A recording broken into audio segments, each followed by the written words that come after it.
Hello and welcome to ऑल्सराम education. तो आज हम पढ़ेंगे BGC 132 की ब्लॉक 3 की unit 4 literature from north east India poetry. ठीक है, आज हम ये पूरी इसकी यूनिट को पढ़ेंगे, अच्छे से समझेंगे। तो मेक श्योर वीडियो को एंड तक देखो, तभी आपको यूनिट बहुत अच्छे से समझ में आएगी। और अगर इस यूनिट में से कोई भी क्वेश्चन आपको क्वेश्चन पेपर में आता है तो आप बहुत अच्छे से उसे कर पाओगे। तो मेक श्योर वीडियो को एंड तक देखो। तो हम शुरू कर लेते हैं। ये स्ट्रक्चर लिखा होता है इसका, ठीक है। इसमें क्या क्या होने वाले ऑब्जेक्टिव्स हैं, हम इसको अच्छे से समझ लेते हैं क्या लिखा है ये। तो इसके ऑब्जेक्टिव में लिखा है कि इन दिस यूनिट, मतलब हमने इस यूनिट में, मतलब इसमें लिखा है कि हमने पिछली जो यूनिट थी उसके अंदर हमने नॉर्थ ईस्ट लिटरेचर के बारे में पढ़ा। और अब तो हम ये समझ चुके हैं कि जो नॉर्थ ईस्ट लिटरेचर है हम उसको किसी एक जर्नल, मतलब एक जर्नल उसमें कैटेगराइज नहीं कर सकते। हम ये पिछली यूनिट को पढ़ के समझ चुके हैं। वैसे मैंने इसकी पिछली यूनिट और इस जो भी प्रीवियस की यूनिट से सारी मैंने चैनल पर डाल दिया, आप प्लेलिस्ट में जाके देख सकते हो। चैनल के प्लेलिस्ट में जाओगे तो आपको दिख जाएगी, अगर आपने नहीं देखी तो हम इस यूनिट पे आते हैं। तो इसमें हमने पिछली यूनिट पर पढ़ा था कि आप जो भी इसकी लिटरेचर है आप उसको किसी एक समूह में वर्गीकृत नहीं कर सकते, यानी कि कोई कैटेगराइज नहीं कर सकता आपको जर्नल, इसको बहुत ही मुश्किल होगा। और यही बात जो यहाँ एक ही एरिया की जो पोइट्री है उसके लिए भी यही बात लागू होती है, ठीक है। तो जैसे कि इसमें हमें पढ़ाया है कि जो नॉर्थ ईस्ट है वहाँ पे अलग अलग जाति होती है, इतिहास होता है, संस्कृतियाँ होती है, राजनीति शामिल होती है। और इसी प्रकार अगर हमें इसके रीजन को समझना है तो हमें हर रीजन की हिस्ट्री में जाके देखना पड़ेगा, तभी जाके हम समझ पाएंगे कि वो कैसे थे, मतलब कैसे उनके सब चीज़ें थी, ठीक है। तो ये तो बहुत मुश्किल हो जाएगा, इसलिए अभी भी काफ़ी सारी जैसे नेचुरल चीज़ें होती हैं कुछ, उनसे ये काफ़ी सारी सिमिलैरिटीज़ है उस चीज़ में, इस लिटरेचर में, ठीक है। ये इसमें लिखा है सब। इसी तरह ये जो स्टेट है इसमें कुछ सिमिलर हिस्ट्रीज़ भी हैं इनकी, मतलब सिमिलर हिस्ट्रीज़ मतलब एक जैसे हिस्ट्रीज़ हैं, ठीक है। जैसे आप यहाँ पे पढ़ रहे हो, the popularity of English as the medium of expression in a unique feature is in north east literature, ठीक है। आपको समझ में आ रहा होगा। अगर आपके पास बुक है तो आप बुक खोल के पढ़ सकते हो, नहीं तो वीडियो में से ही पढ़ सकते हो। नहीं तो आपको नहीं आती ऑनलाइन बुक कैसे डालते हैं, तो उसकी मैं वीडियो डाल दिया, वो जाके देख सकते हो चैनल पे। वो क्यों है उसकी जो भी रीजंस है वो हमने पिछली यूनिट में पढ़ लिए थे, ठीक है। अब हम इस यूनिट में पढ़ते हैं आगे क्या है। आगे हम पढ़ते हैं 4.1 को आ जाएंगे हम यहाँ पे, poetry from north east India. Now let's look at some of the aspects of poetry from 7 sister of state. मतलब कि अब हम जो भी नॉर्थ ईस्ट की 7 स्टेट्स की जो है उसकी हम कविताएं पढ़ते हैं, कुछ उसकी कविताओं की कुछ पहलुओं पर नज़र डालते हैं, इसका मतलब ये है, ठीक है। So we will begin with Assamese poetry, as Assamese literature more or less dominate and influence the rest of northeast region। इसका मतलब है कि हम असामीज़ पोइट्री से शुरू करते हैं, क्योंकि जो असामी पोइट्री है वो जो बाकी के नॉर्थ ईस्ट है उस पर काफ़ी हावी है और काफ़ी उसको प्रभावित करती है, ठीक है। जो असामी जो पोइट्री होती है, वो जो असामी की जो भी पोइट्री है उसको हम इतिहास के दौरान जो भी उस टाइम विकास के जो भी मतलब डिफरेंट स्टेजेस थे उसके माध्यम से, उसके मीडियम से हम उसको समझते हैं, ठीक है। और हम इसे बेहतर समझने के लिए हम इसको मतलब बेटर समझने के लिए मैं आपको पहले इंग्लिश में पढ़ के बता देती हूँ ताकि आपको समझ में आ जाए, ठीक है। तो इसमें आप लिखा है, we will try to look at the poetry of each sister state in various phase to have a better understanding. मतलब कि हम इसको बेहतर तरीके से समझने के लिए हर 7 स्टेट, मतलब जो भी सिस्टर है हर स्टेट की एक एक पोइट्री को हम पढ़ेंगे ताकि हम इसको अच्छे से समझ पाएँ, मतलब पढ़ने की प्रयास करेंगे, कोशिश करेंगे, ठीक है। तो यहाँ पे लिखा the pre independence period Assamese poetry was marked by romantic trends and mysticism, ठीक है। मतलब जब स्वतंत्रता होने वाली थी उसके टाइम, उससे पहले जो टाइम था उसमें जो असमी पोइट्री थी वो रोमांटिक और मिस्टिक पोइट्री होती थी, यानी रहस्यमय पोइट्रीज, ऐसे वो ऐसे करते थे उस टाइम पे पोइट्री, ऐसे उसको चिन्हित किया गया है, ठीक है।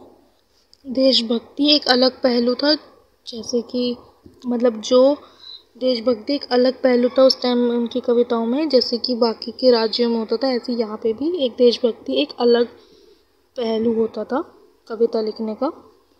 फिर आज़ादी के बाद वहाँ पे जो पोइट्स थे, मतलब जो उस टाइम वर्चस्व था, वो डोमिनेटेड जो उस टाइम थे पोइट्स वो थे नीलमणि फुकान, ठीक है, नोप कांता बरुआ एंड हिरेन भट्टाचार्य, ठीक है। ये वहाँ के जब इंडिपेंडेंट हो गया था इंडिया, तब उसके बाद ये पोइट्स थे वहाँ पे, ठीक है। यहाँ पे जैसे यहाँ पे लिखा the shift from romantic idealism to a more realistic socially and politically conscious stand is a remarkable change we see here. मतलब कि उन्होंने जो रोमांटिक वहाँ पे जो स्टोरी लिखते थे उससे वो हट के रियलिस्टिक मतलब असली सोशलिस्टिक सामाजिक और राजनीतिक जो है उसके रूप में वहाँ पे पोइट्री करना शुरू किया, जो हम यहाँ पे देख सकते हैं, ठीक है। फिर भारतीय क्लासिक जो है, भारतीय क्लासिक मतलब इंडियन क्लासिक, जैसे यहाँ पे लिखा है द पोइट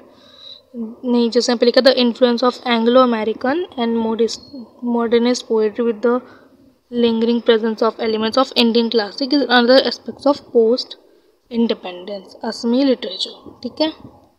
जिसका मतलब है कि इंडियन क्लासिक और जो अमेरिका की वहाँ पे थे एंग्लो अमेरिकन, वो सब भी वहाँ पे इंडिपेंडेंस के बाद थे, उनका प्रभाव भी स्वतंत्रता के बाद वहाँ पे था, असम साहित्य में था, वो एक अलग पहलू है, ठीक है। The poets explore the themes of human existence in a modern world, post world war second condition, ठीक है, violence, conflict of urban life etcetera. इसका मतलब है कि जो भी कवि होते हैं वो आधुनिक दुनिया में द्वितीय विश्व युद्ध के मतलब कि सेकेंड विश्व युद्ध के बाद ही उस स्थितियों में हिंसा, शहरी जीवन और इन सब के जो भी कॉन्सिक्वेंसेस होते हैं उन सब के वो तभी खोज कर पाते हैं जब ऐसे होता है, ठीक है। तो भाषा और जो ये शैली थी वो काफ़ी मॉडर्न थी उस टाइम पे, काफ़ी इन्फ्लुएंशियल थी और काफ़ी पब्लिकली थी, ऐसी थी। वहाँ पे जो कुछ जो यूथ पोइट्स थे, जैसे कि नीलम कुमार, जीवन नरा, अनुपमा बसुमतारी, अनुभव तुलसी, अरुणी कश्यप एक्सेट्रा, ठीक है। अब हम नेक्स्ट पे चलते हैं। The journey of Manipuri poetry is also somewhat similar to the Assamese poetry and we can try to understand it by looking at the phases of Manipuri literature through the ages. इसका मतलब है कि जो मणिपुर की जो पोइट्री की जो भी यात्रा है वो कुछ हद तक असमी पोइट्री जैसी ही है जैसे उनकी थी, और हम ये जो मणिपुरी के जो कुछ फेसेस हैं उनको हम देख के ये समझने की कोशिश करेंगे कि कैसी थी। तो जो मणिपुर है वो एक हिंदू मतलब एक हिंदू राज्य है जहाँ पे रहने वाले कई समुदाय हैं जो कि हिंदू हैं, ठीक है। मतलब ये मेजॉरिटी हिंदू रहते हैं वहाँ पे, ठीक है। और 18वीं शताब्दी में वहाँ पे आसपास हिंदू धर्म के वहाँ पे आगमन हुआ था, मतलब आगमन से पहले, तब आगमन हुआ नहीं था, ठीक है। हम यहाँ पे पढ़ रहे हैं the poetry of the region was marked by the beliefs and ways of life of a Asian pre Hindu faith. जिसका मतलब है कि वहाँ पे जो पोइट्री होती थी वो पहले हिंदू आस्था के और उनके विश्वासों के ऊपर की जाती थी, और उनके जो जीवन जीते वैसे, जिससे उनकी ब्रेवरी, वीरता और जो प्राकृतिक के साथ साथ उनके जो रिलेशनशिप होते थे, वहाँ के जो फोक एलिमेंट्स होते थे, वो सब mainly makeup of the poetry of this faith, ठीक है। After the advent of Hinduism, मतलब कि जब वहाँ पे हिंदू धर्म आ गया था उसके बाद वहाँ पे रामायण और महाभारत जैसे जो हिंदी महाकाव्य उन पे भी कविता की गई, वहाँ पे सांस्कृतिक और ऐसे कविताएं की गई, उसका प्रभाव हम देख सकते हैं। फिर उसका नेक्स्ट जो फेज़ आया वो आया पश्चिमी शिक्षा और उसके साथ, ठीक है, जो कि 19वीं सेंचुरी में आया था, और फिर एंड में ब्रिटेन के साथ आया वो, ठीक है। फिर 20वीं सेंचुरी में ये जो यहाँ की पोइट्री थी वो भी असम पोइट्री की तरह रोमांटिक और देशभक्ति ऐसे सब लिखने लग गए, ठीक है। ये मेन इन सब की स्टोरी है।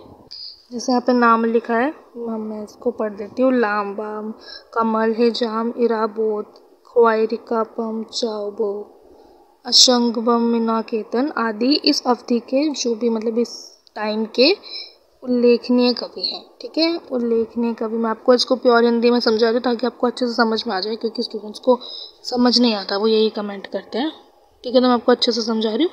ये उस टाइम के नोटेबल पोइट्स थे, उल्लेखनीय कवि बोलते हैं इसको हिंदी में, ठीक है। फिर इंडिपेंडेंस के बाद यहाँ की पोइट्री ने पॉलिटिकल और ऐसे सब समाज इन सब के मुद्दों पे लिखना शुरू किया। फिर ठीक है, वो रोमांटिक और इन सब को हटाने लग गए और जो मॉडर्न है कविता उस पे करने लगे, भ्रष्टाचार, वायलेंस, इन सब पे वो लिखने लग गए, ठीक है। स्वतंत्रता के बाद वो राजनीति के बारे में लिखने लग गए, इन सब बारे में लिखने लग गए थे वो लोग।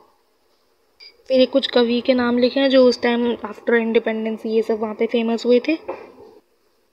तो हमने पूरी यूनिट अच्छे से समझ ली, यही पूरी यूनिट थी। इसके आगे तो इस पे हिजान हिराउ की एक पोएम लिखी है, फिर उसके बारे में समझाया गया, उसकी इंटरप्रिटेशन है। फिर ओरल ट्रेडिशन के बारे में जो हमने अपनी प्रीवियस यूनिट में भी पढ़ा था। फिर एक और पोएम लिखी है, उसके बारे में समझाया गया, उसकी इंटरप्रिटेशन है, ठीक है। ऐसे ही पूरी यूनिट ख़त्म हो जाएगी। अगर आप चाहते हो ये पोएम इसकी इंटरप्रिटेशन में मैं आपको समझा दूँ तो मुझे कमेंट में बता देना। बाकी हमने पूरी यूनिट अच्छे से समझ ली है। वीडियो अच्छी है तो लाइक करना, कोई क्वेश्चन है कमेंट करके पूछ सकते हो, कुछ समझ ना आया हो तो। और अगर आगे की इसकी चाहते हो पोएम तो इसके लिए भी आप कमेंट कर सकते हो, बना दूँगी। बाकी सिर्फ पोएम और उसकी मीनिंग्स लिखे, यही है पूरा चैप्टर, यही था, हमने इसको अच्छे से समझ लिया। That is for today. और ऐसे ही और भी मतलब बुक्स की पढ़ाई आने वाली है और इसकी भी आगे के चैप्टर आपको कैसे लग रहे हैं तो आप मुझे कमेंट करके बता सकते हो, आपको चाहिए हो और भी, ठीक है। और चैनल की प्लेलिस्ट में जाके देख सकते हो, काफ़ी सारी बुक्स वहाँ पे पढ़ा रखी हैं, उसकी प्लेलिस्ट में आप जाके देख सकते हो। आपको और कोई बुक की चाहिए तो आप वो भी कमेंट करके बता सकते हो। That is a video, thanks for watching.